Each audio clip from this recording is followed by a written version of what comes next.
पहलगाम आतंकी हमला, मृतकों को श्रद्धांजलि देने बीजेपी कार्यालय पहुंची कैबिनेट मंत्री। जम्मू कश्मीर के पहलगाम में हुए आतंकवादी हमले को लेकर मंडला बीजेपी कार्यालय पर मृतकों को श्रद्धांजलि दी गई। कैबिनेट मंत्री संपत्या उइके भी इस कार्यक्रम में शामिल हुए। इन्होंने कहा, इस कायराना और अमानवीय कृत्य में कई निर्दोष लोगों की जान गई है। मैं सभी दिवंगतों की पुण्यात्माओं को श्रद्धांजलि अर्पित करती हूं। इस घृणित कृत्य में अपने प्रियजनों को खोने वाले सभी शोकाकुल परिवारों के प्रति मेरी गहरी संवेदनाएं हैं कि हमले में सभी घायलों को शीघ्र स्वास्थ्य लाभ प्रदान करें। आतंकवाद के खिलाफ हमारा देश एकजुट है। आतंकवादियों की जम्मू कश्मीर को अशांत करने की कोई भी साजिश कभी कामयाब नहीं होगी और इस कुकृत्य का मुंहतोड़ जवाब आतंकियों को अवश्य मिलेगा। जो पहलगाम में जो घटना हुई वाकई में बहुत ही खतरनाक और दिल दहला देने वाली घटना है। जो लोग अपने व्यस्तम क्षण निकाल करके अपने परिवारों के साथ सुकून की ज़िंदगी जीने, 2 पल वो अच्छे से वहाँ पे जाकर के जन्नत के साथ वो मनाने वाले थे, और जो ऐसे लाखों लाख लोग आते जाते थे, पर ऐसा दुर्भाग्य रहा 22 तारीख का कि जिसमें हमारे 27 लोग वहाँ पे जब वो अपने पिकनिक में गए और जब वो अपने पर्यटन क्षेत्र में घूमने गए तो वहाँ पे ऐसी घटना हुई। वाकई में बहुत दर्दनाक घटना है। जिस तरीक़े से वहाँ पे माननीय यशस्वी प्रधानमंत्री जी ने जब 370 धारा हटाए, तो जब 370 हटा तो इसके बाद से वहाँ पे चुनाव हुए, एक दूसरे के भाईचारा बना, एक दूसरे में भाईचारा स्थापित हुआ और बहुत अच्छे से वहाँ पे पर्यटन क्षेत्र स्थापित हुई। और जब स्थापित हुई तो लोग दूर दूर से, देश विदेश से लोग वहाँ पे चारों तरफ से जाना शुरू किए।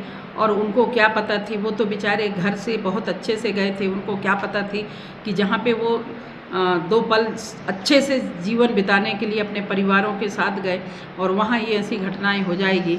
निश्चित ही हमारी संवेदनशील सरकार है और सरकार को जैसे ही जानकारी लगी तो तुरंत हमारे माननीय गृह मंत्री आदरणीय अमित शाह जी उस घटना में तुरंत पहुँचे। और पहुँचे ही नहीं, वो तुरंत वहाँ पे जो घायल लोग हैं 50, उनको भी देखने अस्पताल भी जा कर के पहुँचे। और वहाँ पे शोक सभा में भी माननीय यशस्वी गृह मंत्री वहाँ पे अपनी शिरकत दिए। तो निश्चित ही माननीय प्रधानमंत्री जी, माननीय गृह मंत्री जी के सहयोग से ही 370 धारा हटाई गई थी। कई सालों साल वहाँ पे चुनाव नहीं होते थे, मनमानी होती थी, एक तरफा राज रहता था। किंतु चूँकि लोकतंत्र में पूरी पारदर्शिता से चुनाव हुए और उसमें आरक्षण हुए और आरक्षण का लाभ दिलाते हुए सभी लोगों को जो संविधान की रचना में रोजी अम्बेडकर जी ने जो आरक्षण का प्रावधान रखा, उसको पालन करते हुए माननीय देश के यशस्वी प्रधानमंत्री जी ने और माननीय गृह मंत्री जी के नेतृत्व में बहुत अच्छा से 370 धारा हटाई गई थी। और पूरे देश में एकजुटता के साथ बहुत अच्छे से शांति प्रिय, बहुत अच्छे से जीवन यापन वहाँ सभी भाईचारा के साथ कर रहे थे। पर ये जो कल की घटनाएं हैं, कल की घटना को देख कर के वाकई में लोगों में बहुत ही ज़्यादा एक दुख के साथ साथ एक ये घटना कैसी हो गई और ऐसा क्यों हुआ। उग्रवादी लोग आए और उग्रवादियों ने जिस तरीक़ा से हिंदुओं को पूछ करके, जो हमने टेलीफोन में देख रहे हैं, मीडिया में देख रहे हैं, तो जिस तरीक़ा से जो जानकारी लग रही है कि लोगों को पूछ करके और इस तरीक़ा से घटना वारदात किया गया, ये तो बहुत ही ज़्यादा एक घिनौनी हरकतें हैं और इस तरीक़े से घटना नहीं करनी चाहिए था। भाईचारा, यदि किसी के ब्लड भी, यदि किसी के हाथ भी काटेंगे तो हमारा लाल ही खून रहेगा। तो एक भाईचारा की दृष्टि से रहते थे, पर इस घटना से एक बहुत ही ज़्यादा आश्चर्य वाली बात है कि लोग किस हद तक चले गए। और जो उग्रवादी थे वो उग्रवादी अपने भारत के तो थे नहीं, वो तो बाहर के थे, पाकिस्तान के बताया जाता है। तो निश्चित ही ये जो चूक हुई ये कैसी हुई और ये चूक की जवाब निश्चित ही पाकिस्तान को देनी पड़ेगी।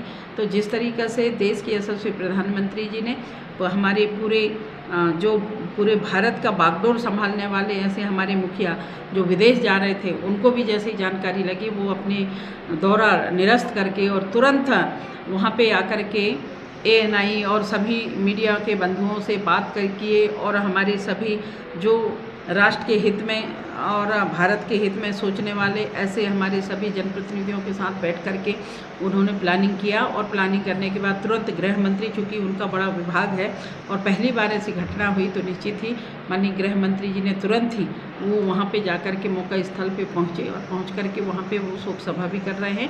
और अपने आप को मैं मानती हूँ कि वो खुद से भी अपने आप को भी सोच रहे होंगे कि मेरे गृह मंत्री कार्यकाल में इतनी बड़ी घटना हुई, और जिस तरीक़े से उनको अंदर ही अंदर माफ़ी भी मांगते होंगे कि जो हमारे जो सुरक्षा बल थी उसमें हमने उनको बचाया नहीं, तो उनको निश्चित ही वो मन में उनकी बात आती होगी।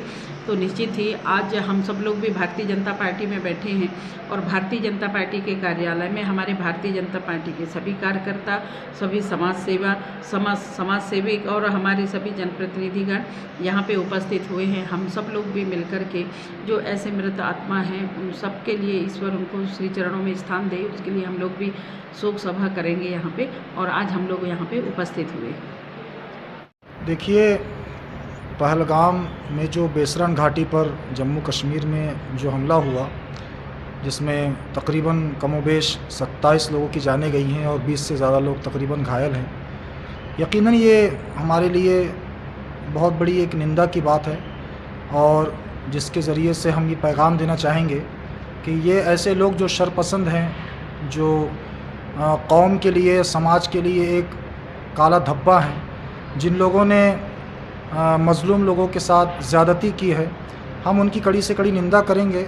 और हम यही कहना चाहेंगे कि जो लोग ये दाढ़ी, जुब्बा और टोपी पहन कर के अपने आप को मुसलमान कहते हैं और इस तरीक़े का जुल्म करते हैं जो मज़लूमों पर, तो लिहाजा इस्लाम की इससे कहीं से कहीं तक कोई हक़ानियत नहीं है, और इस्लाम इसमें कहीं से कहीं तक के इन्वॉल्व नहीं है, और इस्लाम इस बात की कहीं से कोई इजाज़त भी नहीं देता। बल्कि हमारा दीन तो हमें ये बताता है कि हमारे नबी करीम सल्लल्लाहु अलैहि वसल्लम ने फरमाया है कि इरहमु मन फिल अर्द यरहमुकुम मन फिस समा, तुम ज़मीन वालों पर रहम करो, आसमान से तुम पर रहम की जाएगी।